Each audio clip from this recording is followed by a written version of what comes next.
وعلى آلك وأصحابك يا محبوب رب العالمین۔ تمام حمد و ثنا، تعریف و توصیف اللہ جل مجدہ الکریم کی ذات بابرکات کے لیے، رسول رحمت، شفیع معظم، نبی محتشم حضور ختمی المرتبت صلی اللہ علیہ وآلہ وسلم کے حضور ناز میں اپنی عقیدتوں، ارادتوں اور محبتوں کا خراج پیش کرنے کے بعد واجب الاحترام ذوی الاحتشام معزز و مکرم محتشم سامعین، السلام علیکم ورحمۃ اللہ وبرکاتہ۔ اللہ تعالی جل شانہ نے آج مجھے اور آپ کو اس درس قرآن کی تقریب سعید میں حاضر ہونے کا شرف نصیب کیا۔ ادارۃ المصطفیٰ حلقہ میلو والا کی جانب سے منعقدہ اس تقریب میں شرکت کا اعزاز مجھے آپ کو نصیب ہو رہا ہے۔ لمحہ لمحہ اس کی برکتیں روحوں میں اتار دی جائیں اور ہمارا یہاں آنا با مقصد ٹھہرے اور ہمارے باطن کی روشنی کا سامان ہو، دنیا آخرت کی بہتریاں ہم سب کا مقصود ہو، اور اللہ تعالی منتظمین کو، نوجوانوں کو جذبوں کی مزید کائنات نصیب کرے اور ان کے جذبوں کو مزید توانائی بخشے اور حرارت نصیب فرمائے۔ میں نے آپ کے سامنے جن کلمات رحمت پر کچھ بات کرنی ہے، اس کا مختصر مفہوم یہ ہے کہ اہل ایمان کو حکم دیا گیا کہ جب تمہیں میرے رسول صلی اللہ علیہ وآلہ وسلم کی بارگاہ میں حاضری کا موقع اور شرف ملے تو تم یوں ہی جو منہ میں آئے وہ نہ پکارو، بلکہ اس بارگاہ میں بات کرنے سے قبل لفظوں کا چناؤ کرو اور رائے نہ کہنے سے منع کر دیا گیا۔ ہوتا یہ تھا کہ جب حضور گفتگو کرتے تو حضور کا لہجہ اتنا شستہ، خوبصورت، دل آویز، نکھرا ہوا اور روح میں اترتا ہوا اور من میں روشنیاں پیدا کرتا ہوا اور باطن میں اجالے ڈالتا ہوا اور روحوں کے زنگ اتارتا ہوا، ایسا خوبصورت لہجہ تھا کہ ام المومنین سیدہ عائشہ رضی اللہ تعالی عنہا فرماتی ہیں کہ حضور کے لفظوں کو تم اگر گننا چاہو تو گن بھی سکتے ہو، یعنی اس طرح حضور گفتگو فرماتے تھے۔ ان میں معبد نے جو حضور علیہ السلام کا حلیہ بیان کیا ہے، اس میں حضور کی گفتگو پر اس نے کہا کہ جس طرح موتیوں کی لڑی ٹوٹ جائے اور موتی گرتے ہیں، اس طرح حضور کی زبان سے کلمات نکلتے تھے۔ حضور مشکل گفتگو کرنے کا مزاج نہیں رکھتے تھے، سادہ لفظوں میں معافی ضمیر لوگوں کے سامنے بیان فرماتے، اور یہ حکمت ہوتی ہے۔ بعض لوگوں کو بھاری بھرکم علمی اور فنی اصطلاحات بولنے کی عادت ہوتی ہے اور اس سے مقصود لوگوں پر اپنے علم کا رعب جمانا ہوتا ہے۔ یہ کوئی بڑی بات نہیں ہے، بلکہ آپ کے جو مخاطبین ہیں ان کا مبلغ علم کیا ہے، ان کے نفسیات کیا ہیں، اس کے مطابق بات کرنی چاہیے، اور حضور کا یہ طریقہ رہا۔ بلکہ فرمایا کلم الناس علی قدر عقولہم، جب بات کرو تو لوگوں کے فہم کے مطابق کرو۔ پھر حضور بہت لمبی گفتگو نہیں کیا کرتے تھے۔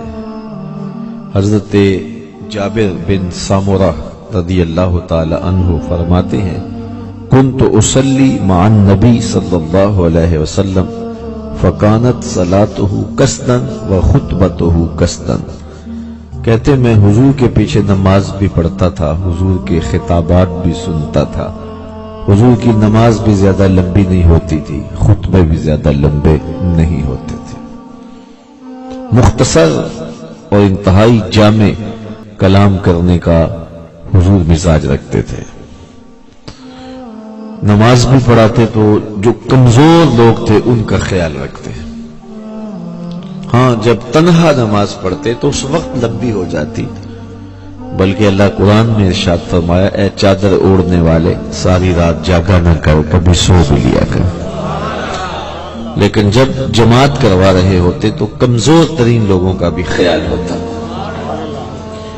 اچھا، حضور کا انداز تکلم سادہ تھا، دل نشین تھا، شستہ تھا، سہل تھا، لوگوں کے فہم کے مطابق تھا، لفظ نکھرے ہوئے ہوتے، گننا چاہو تو گن سکتے، لیکن اس کے باوجود جو اہم بات ہوتی اس کو 3 مرتبہ دہرا کے کہتے تاکہ سامعین کے فہم میں اچھی طرح وہ بات اتر جائے۔ اور جب حضور بات ختم کرتے صحابہ کو یاد ہوتا کہ حضور نے کیا فرمایا۔ یہ نہیں کہ 3 گھنٹے کی پرجوش تقریر ہو اور جب بندہ تقریر کے ختم ہونے کے بعد سوچنے لگے کہ میں نے کیا سنا ہے تو ایک بات بھی یاد نہ رہے۔ کمال یہ ہوتا ہے کہ جو بات ہے وہ روح میں اترتی جائے اور من میں تحریر ہوتی چلی جائے، اور یہ حضور کا انداز تکلم تھا۔ جب حضور بات کرتے تو جس طرح قریب والے شخص تک آواز پہنچتی، جو مجمع کے آخر میں بیٹھا ہوتا اس تک بھی آواز ایسے ہی پہنچتی۔ حضور سب کو دکھائی بھی دیتے، اگرچہ حضور کا قد لمبا نہیں تھا۔ کان رسول اللہ صلی اللہ علیہ وسلم لیسا بالطویل الممغط ولا بالکثیر المتردد۔ حضور کا قد لمبا بھی نہیں تھا، حضور پست قامت بھی نہیں تھے، درمیانی قد و قامت کے حامل تھے، لیکن جب لوگوں میں بیٹھتے یا کھڑے ہوتے، اذا جامع الناس غمرہم، حضور چھا جاتے، حضور کے کندھے لوگوں کے سروں سے اونچے دکھائی دیتے۔ یہ حضور علیہ السلام کا معجزہ تھا جو اللہ نے انہیں عطا کیا تھا۔ اچھا، حضور نبی رحمت صلی اللہ علیہ وآلہ وسلم تو اس دل سوزی سے بات کرتے، اس محبت سے کرتے، شستہ، سادہ، سہل، دل نشین، دل آراق کلام ہوتا، لوگوں کے فہم کے مطابق بات کرتے، نفسیات کو ملحوظ رکھتے۔ دوسری جانب سننے والوں کا انداز کیا ہے، کأن علی رؤوسہم الطیور، گویا ان کے سروں پہ پرندے بیٹھے، جنبش کی تو اڑ نہ جائیں۔ یہاں تو پاپڑ بیلنے پڑتے ہیں نا لوگوں کو متوجہ رکھنے کے لیے، کوئی لطیفہ چھوڑنا پڑتا ہے اور کوئی ہاتھ کھڑے کروانے پڑتے ہیں، اب دوسرا ہاتھ کھڑا کر لو، اب سینے سے زور لگاؤ، اب ادھر دیکھو، اب ادھر دیکھو۔ لیکن وہاں کیا ہے، حضور بول رہے ہیں، حکمت کے موتی رول رہے ہیں، اور سننے والے یوں بیٹھے ہیں کہ ان کے سروں پہ پرندے بیٹھے ہیں، جنبش کی تو اڑ نہ جائیں۔ مجھے بتائیے کہ جب سننے اور سنانے کا یہ ماحول ہو تو پھر کوئی چیز ایسی ہو سکتی ہے جو سمجھ میں نہ آئے؟ لیکن اس کے باوجود بھی اگر کسی خارجی سبب سے کسی چیز کی تفصیل چاہیے ہوتی ہے، سمجھ نہیں آتی، تو وہ ادب سے عرض کرتے ہیں، رائنا یا رسول اللہ صلی اللہ علیہ وسلم، حضور ہماری رعایت کر دیجئے۔ حضور ناراض نہیں ہوتے کہ میں نے اتنی تفصیل سے بتایا، تم پھر پوچھ رہے ہو۔ حضور فرماتے اگر میں نہیں بتاؤں گا تو کون بتائے گا؟ حضور پھر ارشاد کر دیتے۔ اعلی حضرت شیر ربانی میاں شیر محمد شرک پوری علیہ رحمہ نماز جمعہ کے بعد فارغ ہوئے تو لوگ آپ کو مل رہے تھے، جس طرح کہ معمول ہوتا ہے علماء سے لوگ ملتے ہیں۔ تو ایک بوڑھا شخص آپ سے مصافحہ کرتے کرتے رو پڑا، تو میاں صاحب نے اسے پوچھا، ٹھیٹھ پنجابی بولتے تھے، بیلیا کی گالے؟ اس نے کہا، جی میں دور دیہات سے آپ کے پیچھے نماز جمعہ پڑھنے کے لیے چل کر آیا تھا، بوڑھا ہوں، کمزور ہوں، وقت پہ پہنچ نہیں سکا اور آپ کا خطاب گزر گیا تھا۔ خیر میں نے آپ کے پیچھے نماز جمعہ تو پڑھ لی ہے لیکن آپ کا خطاب نہیں سن پایا۔ اب آپ سے ملا ہوں اور آپ کے ہاتھوں کے لمس نے روح تک نور اتارا ہے، تو میرے دل میں یہ آرزو جاگی، کاش کہ میں آپ کا آپ بھی سنا ہوتا۔ اس حسرت کی وجہ سے میری آنکھوں سے آنسو بہ نکلے ہیں۔ میاں صاحب نے اسے فرمایا بیلیا تو رک جا، باقیوں کو اجازت دے دی۔ جب سارے لوگ چلے گئے، مسجد خالی ہو گئی، اس کو اپنے سامنے بٹھا لیا اور جمعۃ المبارک میں جو خطاب کیا تھا وہ دوبارہ شروع کر دیا۔ تو اس نے لجاجت برے لہجے میں ہاتھ جوڑ کے کہا، حضرت میرے لیے آپ اتنی زحمت گوارا کر رہے ہیں؟ تو میاں صاحب فرمانے لگے، بیلیا جس رب واسطے انہاں نو سنایا سی اسے رب واسطے تینوں سنا رہے ہیں۔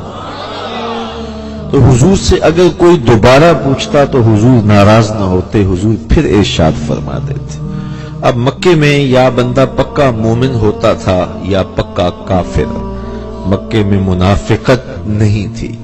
حضور جب مدینے تشریف لائے، شجر اسلام ثمر بار ہوا اور اسلام کے ثمرات لوگوں کو ملنے لگے تو مسلمانوں کی صفوں میں یہودی بھی آ بیٹھے، منافقت کے لبادے لوگوں نے اوڑھ لیے اور وہ مجلس رسول میں آ بیٹھتے۔ جب صحابہ ادب سے عرض کرتے، رائنا یا رسول اللہ صلی اللہ علیہ وسلم، حضور ہماری رعایت کر دیجئے، تو یہودی اس لفظ کو تھوڑا سا بل دے کر کے رائنا کو رائنا پڑھتے، اور یہ ان کی لغت میں ایک گالی تھی، اور اس طرح وہ اپنے خب سے باطن کا اظہار کر جاتے۔ حضرت سعد بن معاذ رضی اللہ تعالی عنہ چونکہ یہودیوں کے حلیف رہے تھے اور ان کی لغت سے بھی کچھ واقف تھے، تو جب انہیں پتہ چلا تو وہ یہود کے پاس گئے اور کہا، آج کے بعد اگر تم نے میرے نبی علیہ السلام کے لیے رائنا کا لفظ بولا تمہاری گردن کاٹ دوں گا۔ انہوں نے کہا، یہ لفظ تم بھی تو بولتے ہو۔ اب مسلمان تو ادب سے بولتے تھے اور وہ دوسرا معنی انہیں ملحوظ تک نہیں تھا۔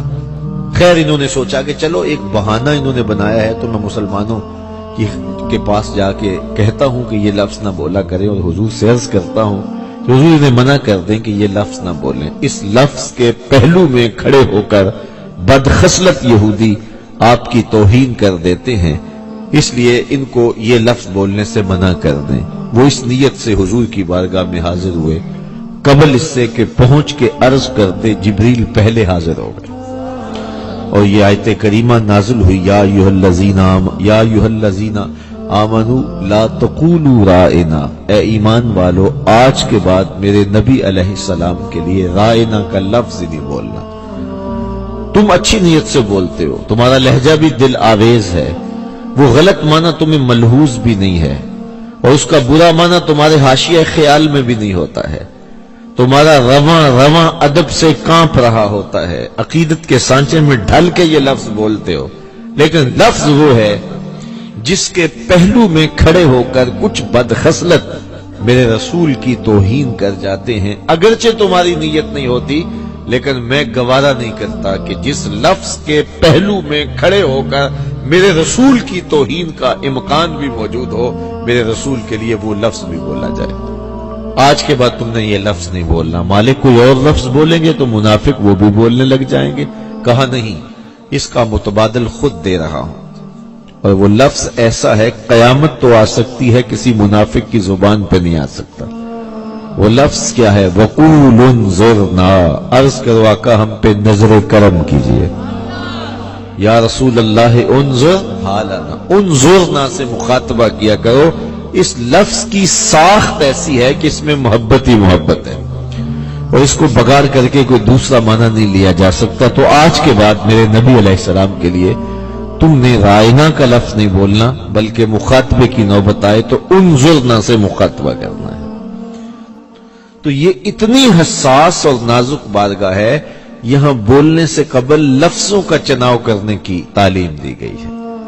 بلکہ سورہ المجادلہ کے اندر ارشاد فرمایا گیا، یا ایھا الذین آمنوا اذا ناجیتم الرسول فقدموا بین یدی نجواکم صدقہ، اے ایمان والو جب میرے نبی سے کوئی بات کرنا چاہو، کوئی سرگوشی کرنا چاہو تو یوں ہی نہ آ جانا، پہلے گھر جاؤ، صدقہ لو، پھر فقیر ڈھونڈو، پھر خیرات کرو، پھر میرے نبی کے پاس آؤ، تمہیں پتہ چلے کتنی اونچی بارگاہ میں آ رہے ہیں۔ یہ حکم نامہ نازل ہوا، سورہ مجادلہ میں آیت موجود ہے۔ حضرت علی المرتضیٰ رضی اللہ تعالی عنہ نے تھوڑے سے جو خیرات کیے اور حضور کی خدمت میں آئے اور 10 مسائل پوچھے. یہ آیت فوراً منسوخ کر دی گئی. کیوں؟ کہ صحابہ غریب ہیں، تو غریب صحابہ تو پھر حضور سے کوئی مسئلہ نہیں پوچھ سکیں گے. بلال حبشی تو کوئی بات نہیں کر سکیں گے، سلمان فارسی تو کوئی مسئلہ نہیں پوچھ سکیں گے. صحابہ کی غربت کا لحاظ رکھتے ہوئے اس آیت کے وجوب کو اٹھا لیا گیا. قرآن مجید کے دامن میں آیت موجود ہے لیکن اس کا وجوبی حکم باقی نہیں ہے، منسوخ کر دی گئی. مجھے آپ بتائیے، سادہ سا سوال ہے، کیا اس آیت کے نازل کرنے کے بعد رب کو پتا چلا صحابہ غریب ہیں یا پہلے ہی پتا تھا؟ آپ سب کہہ رہے ہیں پہلے ہی پتا، اور حقیقت بھی یہی ہے. تو جب اللہ کو پہلے ہی پتا تھا تو آیت نازل ہی کیوں کی کہ بعد میں حکم منسوخ کرنا پڑا؟ تو دنیا کو شعور دینا مقصود تھا کہ تمہاری غربت کا لحاظ کرتے ہوئے تمہارے اوپر یہ بوجھ نہیں ڈال رہے، ورنہ میرے محبوب کی چوکھٹ کا ادب یہی ہے. جس طرح نماز سے پہلے وضو کیا جاتا ہے، حضور سے بات کرنی ہے تو پہلے صدقہ کیا کرو. سورہ الحجرات کے اندر ایک اور ادب سکھایا، یا ایھا الذین آمنوا لا ترفعوا اصواتکم فوق صوت النبی. یہ معمولی ذات نہیں ہے. کہا کہ میرے رسول کی بارگاہ میں حاضری ہو تو اپنی آواز بھی میرے رسول کی آواز سے بلند نہ ہونے دینا، اپنا لہجہ بھی میرے رسول کے لہجے سے اونچا نہ ہونے دینا. اگر آواز بھی اونچی ہو گئی تو لٹ جاؤ گے، تمہارے پلے کچھ نہیں رہے گا، اعمال کی ساری پونجی لٹ جائے گی. وَأَنْتُمْ لَا تَشْعُرُونَ آخر میں فرمایا، اور تمہیں پتہ بھی نہیں چلے گا. تم سمجھو گے نیکوکار ہیں، اتنے حج، اتنے عمرے، اتنے چلے، اتنی عبادتیں، اتنے صدقے، اتنی نمازیں، اتنے قیام، اتنے رکوع، لیکن سب کچھ لٹ جائے گا اگر تمہاری آواز بھی میرے نبی کی آواز سے اونچی ہو گئی. اور یہ حکم صرف حضور کی حیات ظاہریہ میں ہی نہیں تھا، حضور کے وصال کے بعد بھی نافذ العمل ہے. حضرت صاحب بن یزید کہتے ہیں، میں مسجد نبوی کے گوشے میں بیٹھا تھا تو کسی نے مجھے کنکر مارا. میں نے پلٹ کے دیکھا تو وہ حضرت عمر تھے رضی اللہ تعالیٰ عنہ. میں ان کے پاس اٹھ کے چلا گیا اور میں نے کہا، آپ نے مجھے کنکر کیوں مارا ہے؟ وہ فرمانے لگے، وہ 2 آدمی جو بیٹھ کے باتیں کر رہے ہیں اور ان کی آواز بلند ہے، ذرا ان کو بلا کے لاؤ. میں گیا اور ان کو بلا کے لایا. حضرت عمر نے ان سے کہا کہ تم بلند آواز سے بول رہے ہو، کہاں کے رہنے والے ہو؟ انہوں نے کہا، جی ہم طائف کے رہنے والے ہیں. کہا، اگر تم اہل مدینہ سے ہوتے میں تمہیں سزا دیتا. تم بلند آواز سے بول رہے ہو، جانتے نہیں ہو یہ مسجد رسول اللہ کی ہے.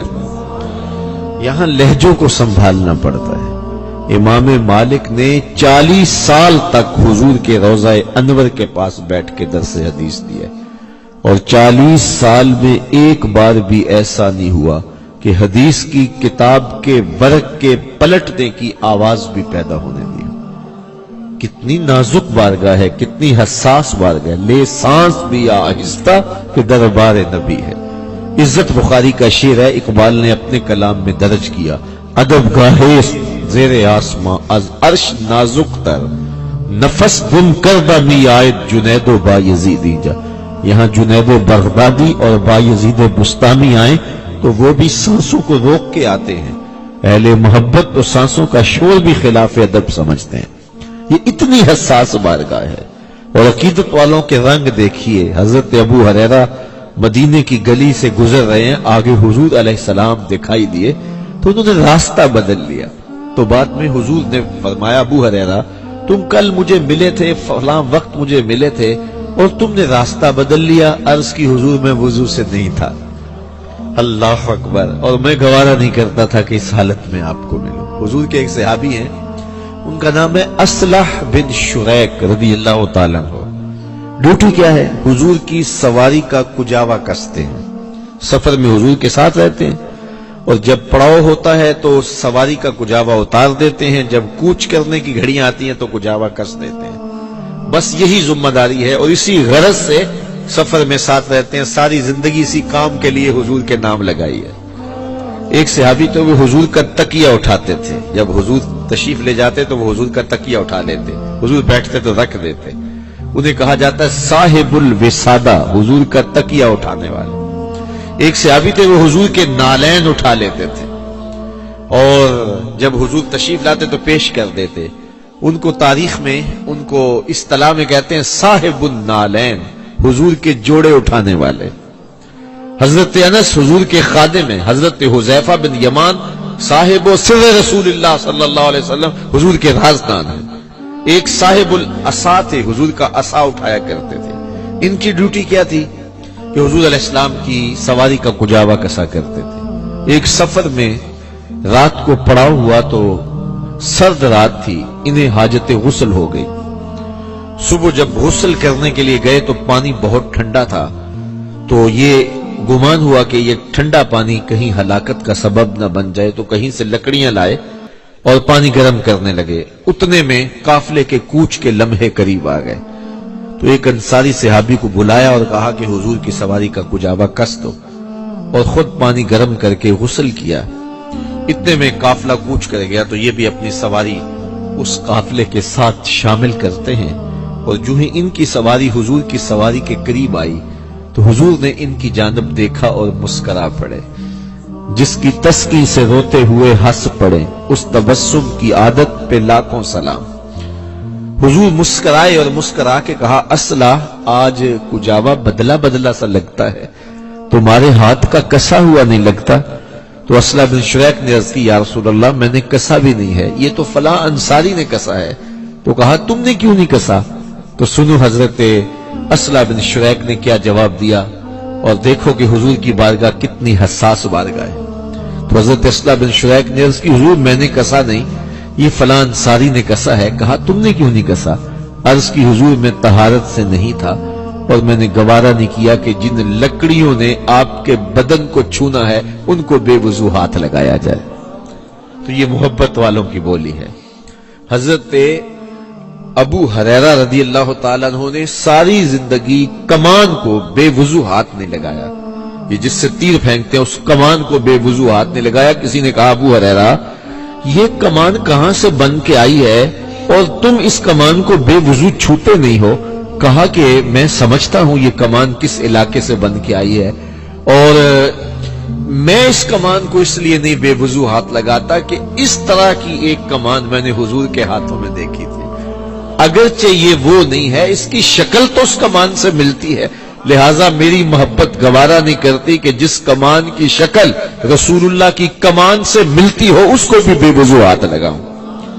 علامہ اقبال علیہ رحمہ فرمایا کرتے تھے، لوگ باتیں کرتے ہیں، میں تو یہ بھی گوارا نہیں کرتا کہ کوئی کہے کہ تیرے پیغمبر کے کپڑے بھی میلے تھے. تو مجھے بتاؤ، جو ذات اتنی حساس ہے کہ وہاں لہجے بھی سنبھالنے پڑتے ہیں، جہاں لفظوں کا بھی چناؤ کرنا پڑتا ہے، یہاں چلتے ہوئے قدموں کی آہٹ سے بھی بچنا پڑتا ہے، جہاں پوری آنکھ کھولنے سے بھی روکا گیا ہے، جہاں عقیدتیں نچھاور کرنے کا حکم دیا گیا ہے، ایک بدبخت ملعونہ جس نے اہانت رسول کی ہو اور اس FIR کو پڑھا نہیں جاتا جو اس نے لفظ کہے، اور پھر باقاعدہ اس کو عدالت کی جانب سے سزائے موت سنائی گئی ہو، اور ایک بدبخت جا کے اس کے سر پہ ہاتھ رکھے اور کہے کہ تیرا مقدمہ میں لڑوں گا اور جیل کی سلاخوں سے باہر میں تجھے لاؤں گا اور اس کالے قانون کو میں ختم کرواؤں گا، اور پھر اس کے خلاف عدالتی چارہ جوئی کی جائے تو عدالتیں بھی بھانج ہوں، قانون بھی گونگا ہو، اور کوئی عدالت میں اور کوئی جو ہے وہ تھانے کے اندر FIR تک نہ کٹے اس شخص کے خلاف، تو پھر رب کسی کو تو ممتاز کرنا ہی تھا نا، کسی کو تو عزت دینی تھی. وہ اپنے محبوب کی ناموس پہ پہرا دینا جانتا ہے، اور یہ اس کا انتخاب ہے کہ وہ اس کے لیے کس کو منتخب کرتا ہے. بڑے بڑے لوگ رہ جاتے ہیں لیکن بعض کا کوئی بازی لے جاتا ہے.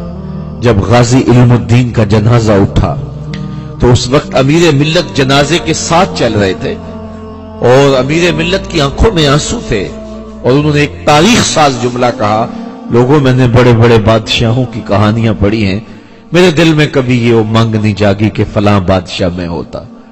فقیر خود بادشاہ ہوتا ہے، فقیر ہو صحیح، وہ مانگٹ نہیں ہوتا، وہ شہنشاہ ہوتا ہے. اور امیر ملت تو وہ ہے کہ نواب آف دکن جن کے قدموں میں بیٹھتا تھا. کہا میں نے پہلوانوں کے قصے پڑھے ہیں، میرے دل میں یہ امنگ بھی کبھی نہیں جاگی کہ فلاں پہلوان میں ہوتا. پھر کہا ہاں ہاں میں نے بڑے بڑے ولیوں کے قصے پڑھے ہیں، میرے دل میں یہ آرزو بھی کبھی پیدا نہیں ہوئی کہ فلاں ولی میں ہوتا۔ آج غازی علم الدین کا جنازہ میانی صاحب قبرستان کی طرف بڑھ رہا ہے، میرے دل میں یہ جذبہ انگڑائیاں لے رہا ہے، کاش آج اس چارپائی پہ جماعت علی ہوتا۔ اور جب اس فقیر کا جنازہ اٹھا تو 6 لاکھ لوگ اس فقیر کے جنازے میں۔ اللہ اکبر۔ سید دیدار علی شاہ محدث الوری علیہ رحمہ نے جنازہ پڑھایا تو جنازہ پڑھاتے بے ہوش ہو گئے۔ تو بعد میں شاگردوں نے پوچھا کہ حضرت یہ منظر ہم نے پہلی مرتبہ دیکھا ہے، بڑے بڑے جنازے آپ نے پڑھائے ہیں، تو آپ جنازہ پڑھاتے ہی بے ہوش ہو گئے؟ تو محدث الوری فرمانے لگے ساری زندگی بڑے جنازے پڑھائے ہیں اور حدیث بھی پڑھائی ہے، کبھی ایسا نہیں ہوا ادھر جنازہ پڑھایا ہو ادھر آمنہ کے لال کا دیدار ہوا ہو۔ اور جب لحد میں اتارا تو علامہ اقبال خود لحد میں اتارنے والے تھے، اور کفن کی تنیاں کھولتے ہوئے اقبال نے کہا غازی تیرا وعدہ میں نے پورا کر دیا، کیونکہ غازی کی آرزو تھی کہ مجھے میانی صاحب قبرستان میں دفن کیا جائے، یہ انہوں نے وصیت کی تھی۔ نقص امن کا بہانہ بنا کے میاں والی میں تدفین کر دی گئی، اور پھر باقاعدہ تحریک چلی جس کے سرخیل سر محمد شفیع تھے، علامہ اقبال تھے، محمد حسین مالوڈا اور باقی لوگ تھے۔ تو انہوں نے باقاعدہ تحریک کھڑی کی اور وہ کامیاب ہوئی، اور اس وقت کی انگریز حکومت کو گھٹنے ٹیکنے پڑے، اور انہوں نے کہا ٹھیک ہے آپ ان کی وہاں قبر کشائی کریں اور یہاں لاہور لا کے جہاں چاہتے ہیں دفن کر لیں۔ میاں والی میں غازی صاحب کی قبر کشائی ہوئی۔ احالیہ نے میاں والی کہتے ہیں جب قبر کھلی تو پورا میاں والی خوشبوؤں سے مہکنے لگا۔ پھر بذریعہ ٹرین ان کے جسد اطہر کو لاہور لایا گیا، اور جب لحد میں اتارا تو اقبال نے کہا کہ غازی تیری وصیت ہم نے پوری کی ہے اور اس کے لیے دن رات محنت کی ہے۔ تو کہا کہ غازی جو تیری وصیت تھی وہ میں نے پوری کر دی، اب ایک کام اقبال کا بھی کرنا، جب لحد میں رسول اللہ آئیں تو اقبال کا سلام پیش کر دینا۔ اور پھر اس کے بعد جب اقبال لحد سے باہر نکلے اور قبر پر مٹی ڈال کے واپس پلٹنے لگے تو یہ بچے کو جملے یاد ہیں، اقبال ایسے ہاتھ مل رہے تھے اور لبوں پہ یہ تھے، پنجابی لہجے میں کہے تھے لوکو اسی گلاں ہی کردے رہ گئے تو ترکھانہ دا منڈا بازی لے گیا۔ اور یہ منظر ہم نے غازی عامر چیمہ کے جنازے میں بھی دیکھا کہ بڑے بڑے صاحبان جبہ و دستار اپنی جبہ و دستار کی شانیں ان قدموں میں نچھاور کرنے کے لیے بے چین تھے۔ میں نے غازی عامر چیمہ کی قبر کی پائنٹی پر ایک سید زادے کو روتے ہوئے دیکھا، اور وہ کہہ رہا تھا ربا میں تینوں یہ نہیں کہندا مینوں عامر چیمہ بنا دے، میں تو یہ کہتا ہوں اس کے قدموں کی خاک ہی بنا دے۔ اور پھر غازی ممتاز کا جنازہ بھی آنکھوں نے دیکھا۔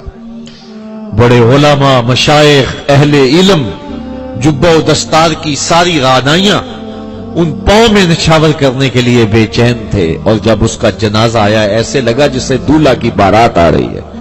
مجھے اعلیٰ حضرت گولڑوی کا شعر اس وقت یاد آ رہا تھا کہ لیے پھرتی ہے بلبل چونچ میں گل، شہید ناز کی تربت کہاں ہے۔ تو اہل علم اپنی دستاریں ان قدموں میں نچھاور کرنے کے لیے تیار تھے۔ تو یہ جنت کا شارٹ کٹ راستہ ہے، مختصر ترین راستہ ہے، جس کو یہ اعزاز مل جاتا ہے، یہ اللہ کی طرف سے تقسیم ہوتی ہے، یہ میرے اور آپ کے بس کا روگ نہیں ہے۔ تو غازی ممتاز کے ذریعے سے اللہ نے ایک ایسا کام لیا کہ ناموس رسالت کا قانون دیر تک کے لیے محفوظ ہو گیا۔ اگرچہ ہم کچھ نہیں کر پائے، لیکن غازی نے اپنی جان پیش کر کے حضور کے ناموس کا پہرا دیا اور حضور کی آبرو کا پہرا دیا۔ تو ہمیں حضور علیہ السلام کا ادب سکھایا گیا ہے، ہمیں حضور کی تکریم سکھائی گئی ہے۔ اور اقبال کا وہ قول کہ میں تو یہ بھی گوارا نہیں کرتا کہ کوئی کہے کہ تیرے پیغمبر کے کپڑے بھی میلے تھے۔ تو ہمیں حضور کی ناموس کا درس دیا گیا، بلکہ ایک مقام پہ ارشاد فرمایا گیا اے ایمان والو، میرے نبی کی بارگاہ میں حاضری کا شرف ملے تو دروازوں پہ دستک نہ دینا۔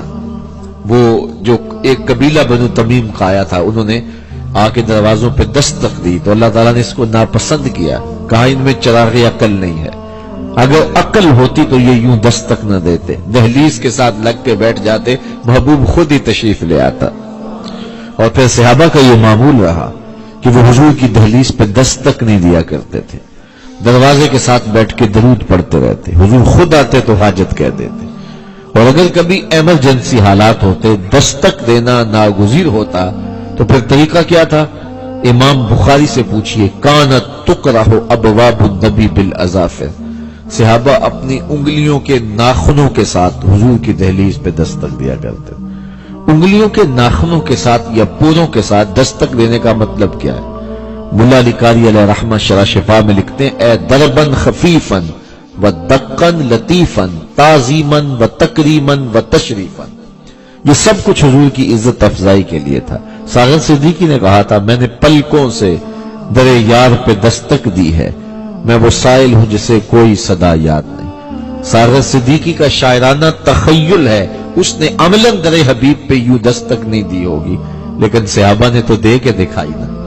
عقیدتوں کے کیسے انوکھے اور البیلے رنگ تھے جو ہمیں وہاں نظر آتے ہیں، اور انہیں کس طرح حضور کی بارگاہ کا ادب کیا اور حضور کی چوکھٹ کی تکریم کی۔ بلکہ فرمایا، ایمان والو میرے نبی سے آگے نہ بڑھنا۔ ہوا کیا کہ 29 شعبان گزرنے کے بعد چاند دیکھا گیا، مطلع ابر آلود تھا، چاند دیکھا ہی نہ دیا۔ تو فرمایا کہ پرسوں روزہ ہوگا۔ کچھ صحابہ نے احتیاطاً روزہ رکھ لیا کہ چلو چاند ہو سکتا ہو گیا ہو، لیکن مطلع ابر آلود ہے، بادل ہیں تو نظر نہیں آیا، تو ٹھیک اگر ہو گیا تو ٹھیک، نہیں تو نفلی روزہ ہو جائے گا۔ تو انہوں نے احتیاطاً روزہ رکھ لیا، رسول کریم نے نہیں رکھا، انہوں نے رکھ لیا۔ رب نے قرآن اتارا، اے ایمان والو میرے رسول سے آگے کیوں بڑھتے ہو؟ تمہارا یہ عمل ہی نہیں ہے، اب کی رضا کے لیے تم نے کیا ہے نا۔ لیکن کہا، یا ایھا الذین آمنوا لا تقدموا بین یدی اللہ ورسولہ واتقوا اللہ، اے ایمان والو اللہ اور اس کے رسول سے آگے بڑھتے ہو۔ کیا عمل رب کی رضا کے لیے، لیکن رب کہتا ہے یہ تمہارا عمل ہی نہیں ہے، اس لیے کہ تم نے میرے رسول سے پہل کی ہے۔ تم اگر رسول سے پہل کرو گے تمہارا عمل ہی نہیں ہوگا۔ اور پھر پہل رسول سے کی تھی، اور رب نے کہا اللہ اور اس کے رسول سے آگے بڑھتے ہو۔ اللہ تو روزے نہیں رکھتا، لیکن کہا میرے رسول سے آگے بڑھنا، میرے سے آگے بڑھنا ہے۔ ہمارے بزرگ فرمایا کرتے تھے کہ اللہ اور اس کے رسول کی ذات ایک نہیں ہے مگر بات ایک ہی ہے۔ تو کہا آگے مت بڑھو، واتقوا اللہ، اور اللہ سے ڈر جاؤ۔ تو یہ کتنی حساس اور کتنی نازک بات ہے، اور صحابہ نے پھر اس چیز کا پورا خیال رکھا۔ جب صلح حدیبیہ کے موقع پہ حضرت عثمان غنی رضی اللہ تعالی عنہ کو بھیجا کہ جاؤ، جب تم سفیر بن کے جاؤ اور قریش کو کہو کہ ہم لڑائی کے لیے نہیں آئے، ہم محض عمرے کے لیے آئے۔ تو انہوں نے جا کے کہا تو قریش نہ مانے، کہنے لگے ہم مانے نہیں دیں گے، لیکن چلو عثمان تم آگے ہو، اتنا عرصہ ہو گیا ہے کعبۃ اللہ سے بچھڑے ہوئے، جاؤ طواف کر لو، حجر اسود چوم لو، مقام ابراہیم پہ نوافل پڑھ لو۔ حضرت عثمان نے کہا تم کیا سمجھے ہو؟ کہا حضور اگر طواف نہیں کریں گے تو عثمان بھی طواف نہیں کرے گا، تم اگر حضور علیہ السلام جو ہے وہ حجر اسود کو نہیں چومیں گے تو عثمان بھی نہیں چومے گا۔ تو کہا کیا بات کرتے ہو؟ بلکہ حضرت عمر نے اس راز سے پردہ اٹھایا، کعبے کا طواف کرتے کرتے حجر اسود کو چوما، پھر رک گئے اور کہا اے حجر اسود میں تجھے کبھی بھی نہ چومتا اگر میرے رسول نے نہ چوما ہوتا۔ اور پھر جس کو چومنے کا موقع مل جاتا ہے کیا مناظر ہوتے ہیں۔ اللہ آپ کو حج عمرے کی سعادت نصیب کرے، جو گئے ہیں وہ بار بار جائیں، جو نہیں گئے اڑ کے چلے جائیں۔ سچی بات ہے، جس نے وہ شہر وہ دیار رحمت نہیں دیکھے، کچھ بھی نہیں دیکھا، تو وہاں حجر اسود کو چومنے کے لیے عجیب بے چینیاں ہوتی ہیں، لوگ جان لڑا دینے کے لیے آمادہ ہوتے ہیں۔ بوڑھے اشخاص دیکھیں ہیں کہ وہ ہتھیلی پہ جان رکھ کے اس پتھر کو چومنے کے لیے بے چین ہوتے ہیں۔ یار کیا کشش ہے اس پتھر میں۔ اسلام نے تو پتھروں سے دور نہیں کیا، لیکن اس پتھر کے ہر کوئی نیڑے ہونا چاہ رہا ہے، اس کو چومنا چاہ رہا ہے۔ اللہ، اور پھر جس کو چومنے کا موقع مل جاتا ہے وہ کبھی اوپر سے، کبھی نیچے سے، کبھی درمیان سے چومتا ہی چلا جاتا ہے۔ کسی نے کہا یہ سمندر پار سے آئے ہوئے لوگ بڑے دیوانے ہیں، ایک مرتبہ پتھر چومنے کا موقع مل گیا، چوم لیں اور جان چھوڑ دیں، یہ بار بار چومے جا رہے ہیں۔ میں نے کہا صاحب یہ پتھر نہیں چوم رہے، یہ کسی کے ہونٹوں کا نشان ڈھونڈ رہے ہیں۔ ایک جگہ سے چومتے ہیں، خیال آتا ہے حضور کے لب ادھر نہ لگے ہوں، اوپر سے چومتے ہیں خیال آتا ہے لب نیچے نہ لگے ہوں، نیچے چومتے ہیں خیال آتا ہے ہونٹ اوپر نہ لگے ہوں۔ میں نے کہا یہ پتھر نہیں چوم رہے، یہ کسی کے لبوں کا لمس تلاش کر رہے ہیں۔ ہم نے قطرہ دیکھا نہ کبھی دریا پہ غور کیا، بس جہاں تیری جھلک نظر آئی وہیں ڈوب گئے۔ ہم تو ان نشانوں کو ڈھونڈتے ہیں اور اس دھرتی کو چومتے ہیں اور ان آب و ہوا کو اپنے انفاس میں سموتے ہیں جہاں انفاس پیغمبر کی خوشبو بسی ہوئی ہے. تو کیا عجیب رنگ ہیں محبتوں کے، عقیدتوں کے. تو کہا کہ اے ایمان والو، تمہاری آواز بھی اونچی نہ ہونے پائے، تمہارا لہجہ بھی بلند نہ ہونے پائے، تم تقدم بھی اختیار نہ کرو، میرے محبوب کی چوکھٹ پہ دستک بھی نہ دو، تم جس طرح ایک دوسرے کو پکارتے ہو یوں میرے رسول کو پکارو بھی نہ. اور اسی طرح ارشاد فرمایا تمہاری آواز بھی اونچی نہ ہونے پائے، اور جب حضور کی بارگاہ میں حاضری کا موقع ملے پہلے صدقہ دیا کرو، اور یوں ہی جو زبان میں آئے وہ کہہ نہ دو، پہلے لفظوں کو چنو اور لفظوں کی تراش خراش کرو، جو سونے موتیوں کی طرح لفظ ہوں وہ حضور کی بارگاہ میں پیش کرو. تو رائے نہ کہہ کے نہ پکارو، انظر نہ کہہ کے مخاطبہ کرو. اگر آپ مجھے پوچھیں کہ دین کیا ہے، تو ایک تو ہے 3 گھنٹے کا لیکچر اس پہ دیا جائے کہ دین یہ ہے. اور اگر آپ کہیں کہ جناب یہ پونا گھنٹہ ہو گیا آپ کو گفتگو کرتے ہوئے، ہم نے اب کام پہ بھی صبح جانا ہے، تو آپ خطاب کو لمبا کیے جا رہے ہیں، تو مختصر ہمیں بتا دیجئے. تو میں 2 لفظوں میں اقبال کا لہجہ ادھار لے کے بتاؤں گا کہ دین کیا ہے. اقبال کہتے ہیں دین سراپا سوختن اندر طلب، انتہائش عشق آغازش ادب. طلب محبوب میں تڑپنے کا نام دین ہے، ادب سے شروع ہوتا ہے عشق پہ ختم ہو جاتا ہے. جو دین ادب سے شروع ہو کے عشق پہ ختم ہو وہی دین ہے. وہ صحابہ کا ادب، وہ اہل بیت کا ادب، وہ اولیاء امت کا ادب، وہ ذات رسالت مآب کا ادب، وہ ذات باری تعالیٰ کا ادب. اتنی لمبی زبانیں اور حضور اور صحابہ اور اہل بیت کے بارے میں جو منہ میں آئے زبان پر آ جائے اور بک دیا جائے، دین کو لوگ سمجھے ہی نہیں ہے. کہا یہ تو اتنی حساس بارگاہ ہے کہ تم نے یہاں لہجے کو بھی سنبھالنا ہے، یہاں لفظوں کا بھی چناؤ کرنا ہے.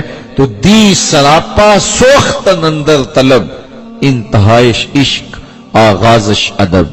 دین طلب محبوب میں تڑپنے کا نام ہے، ادب سے شروع ہوتا ہے عشق پہ ختم ہو جاتا ہے. دعا کرو اللہ ہمیں ادب بھی عطا کرے، ہمیں عشق بھی عطا کرے. ادب کا انداز دیکھنا ہے تو وہ بھی صحابہ سے سیکھ لو کہ حضور علیہ السلام کے لعاب کو بھی زمین پہ نہیں گرنے دیتے. حضور وضو کرتے ہیں تو وضو کا پانی بھی زمین پہ نہیں گرنے دیتے، بلکہ وہ اپنے ہاتھوں پہ لے کے اپنے منہ پہ مل لیتے ہیں. اور جس کو وہ پانی میسر نہیں آتا وہ کسی کے گیلے ہاتھوں سے ہاتھ رگڑ کے اپنے منہ پہ مل رہا ہے. جنہ اکھیاں دل بر تکیا او اکھیاں ہی تک لیاں، تو ملیوں تاں ساجن ملیا ہن آساں ہی لگ رہیاں. تو وہ ان گیلے ہاتھوں سے ہاتھ رگڑ کے اپنے چہرے پہ ہاتھ مل رہا ہے. اگر یہ رنگ سیکھنا ہے تو یہ بھی صحابہ سے سیکھو، اور اگر عشق کا انداز سیکھنا ہے تو وہ بھی اصحاب رسول سے سیکھو. عشق کی انتہا یہ ہے کہ اپنے محبوب کی ہر ادا کو محبوب جانا جائے، نہ صرف کہ محبوب حکم کریں تو مانا جائے، بلکہ محبوب کی پیشانی کو دیکھا جائے اور محبوب کے اشارے کو سمجھا جائے.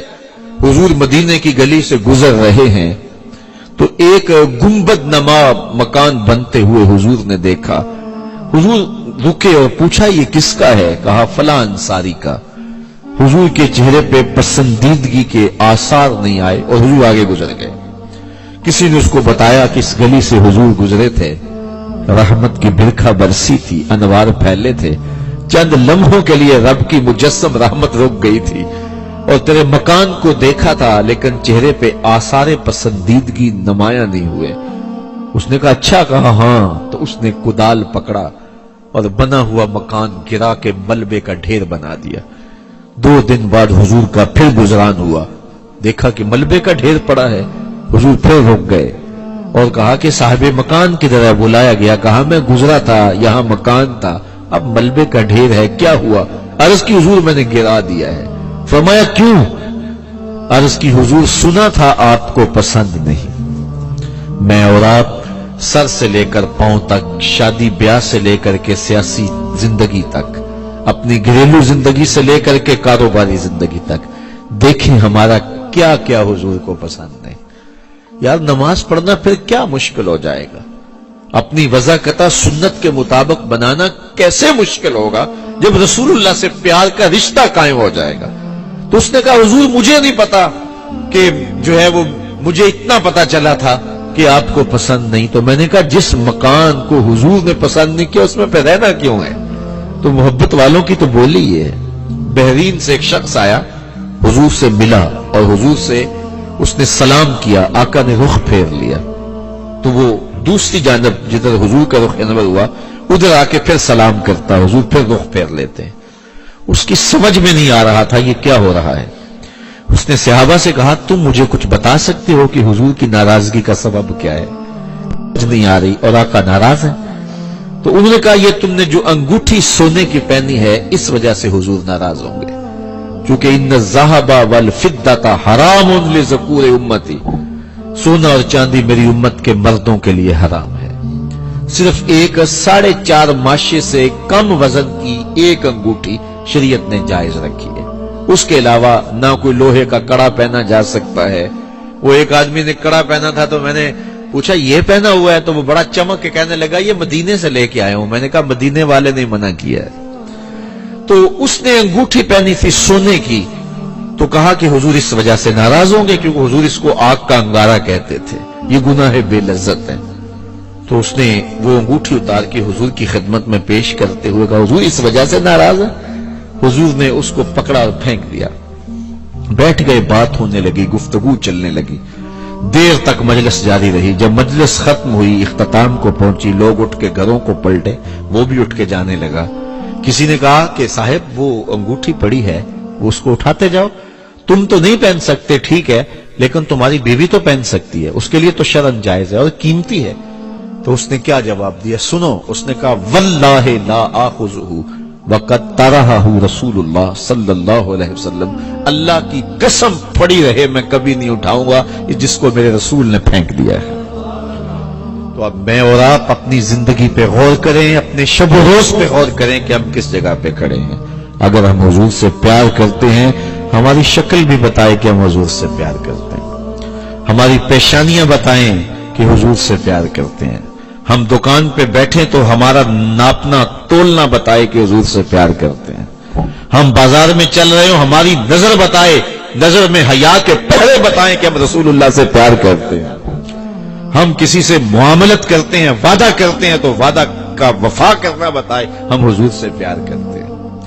ہم جو بھی کاروبار کرتے ہیں, جو بھی امور زندگی ہیں, ہمارے امور زندگی بتائیں ہم حضور سے پیار کرتے ہیں. یہ صرف نعروں سے کام نہیں چلے گا, یہاں عمل گواہی دیں گے.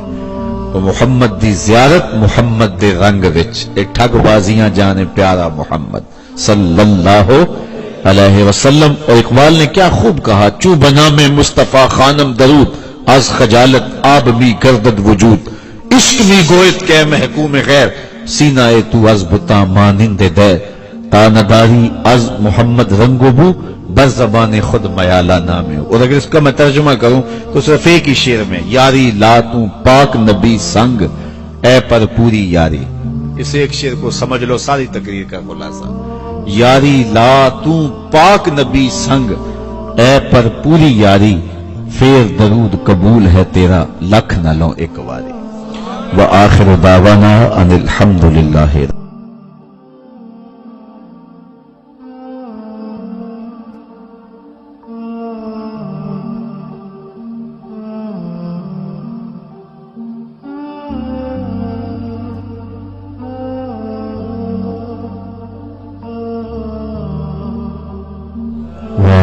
آلک و اصحابک یا محبوب رب العالمین.